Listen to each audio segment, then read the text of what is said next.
Assalamualaikum teman-teman.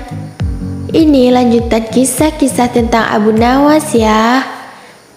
Kali ini kita akan menceritakan kisah Abu Nawas yang menduduki singgasana raja. Sejak diangkat menjadi penasehat di istana, Abu Nawas jadi rindu akan kehidupan lamanya sebagai rakyat biasa. Kerinduannya tersebut sangat sulit untuk ditunaikan, mengingat ia adalah seorang pejabat negeri dan pertimbangan serta masukannya selalu dibutuhkan oleh baginda. Lama-kelamaan, hal itu juga membuat Abu Nawas bosan dengan kehidupan di istana, meski ia mendapat banyak fasilitas.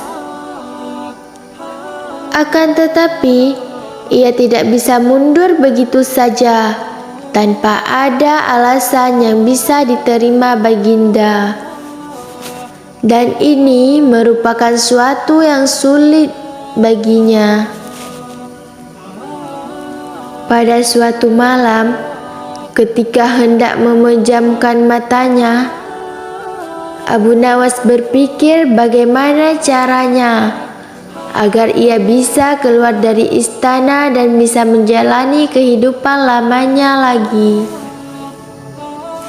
Seperti berkumpul dengan keluarganya kapanpun ia mau, bercocok tanam di kebunnya, bermain bersama sahabatnya, dan lainnya.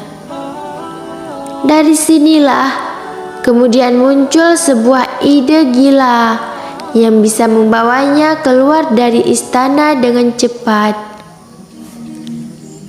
Setelah ide tersebut didapatnya, Abu Nawas pun bisa tidur dengan pulas. Keesokan harinya, ia sengaja bangun pagi-pagi buta, kemudian pergi ke ruang utama istana.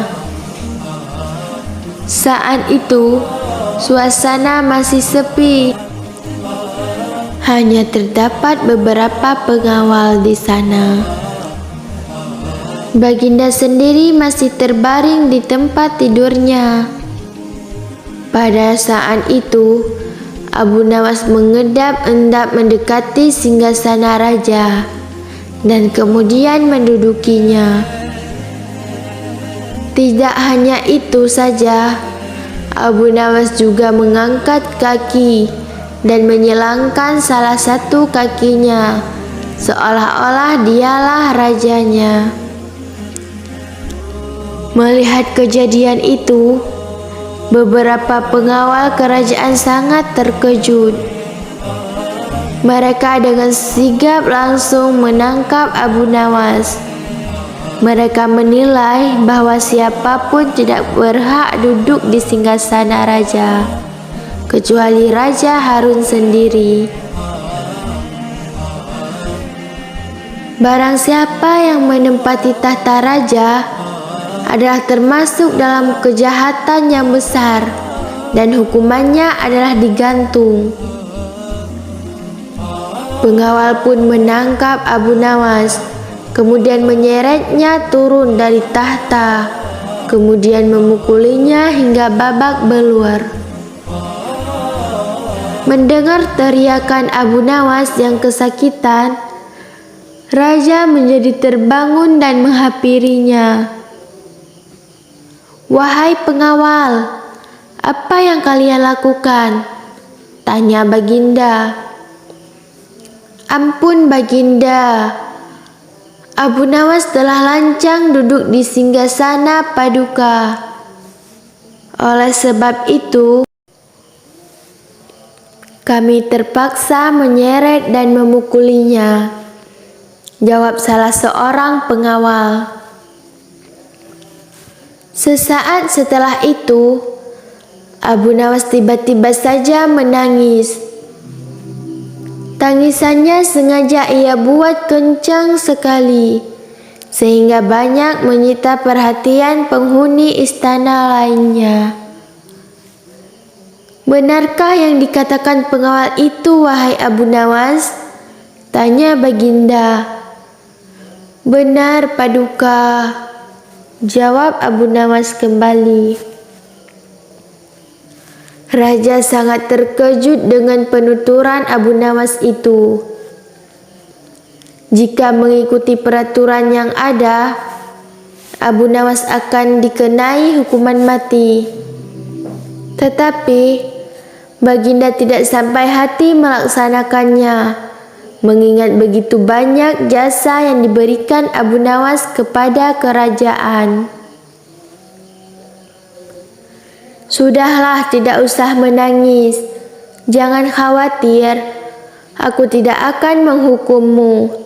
Cepat hapus air matamu," ucap Baginda. "Wahai Baginda, bukan pukulan merasa yang membuatku menangis. Aku menangis karena kasihan terhadap Paduka," kata Abu Nawas. Baginda Raja cenderung oleh ucapan Abu Nawas. "Engkau mengasihaniku?" tanya Raja Harun kembali. "Mengapa engkau harus menangisiku?" kata Raja lagi. Abu Nawas pun menjawab, "Wahai Raja, aku cuma duduk di tahtamu sekali. Tapi mereka telah memukuliku dengan begitu keras. Apalagi Paduka. Paduka telah menduduki tahta selama berpuluh-puluh tahun. Pukulan seperti apa yang akan Paduka terima?" "Aku menangis karena memikirkan nasib Paduka yang malang," jawab Abu Nawas. Baginda tidak menyangka Abu Nawas menjual harga dirinya di depan banyak pengawal. Oleh karena itu, Raja Harun hanya menghukum Abu Nawas untuk dikeluarkan dari istana. "Baiklah jika demikian. Mulai detik ini kamu harus meninggalkan istanaku," kata Raja sedikit geram kepada Abu Nawas. "Baiklah Paduka," jawab Abu Nawas sambil menyalami Raja Harun untuk kemudian pamit keluar dari istana. Ia pun merasa bebas sekarang karena yang ia kehendaki telah tercapai meski harus mendapat pukulan. Sekian dulu teman-teman, kisah tentang kecerdikan Abu Nawas. Assalamualaikum.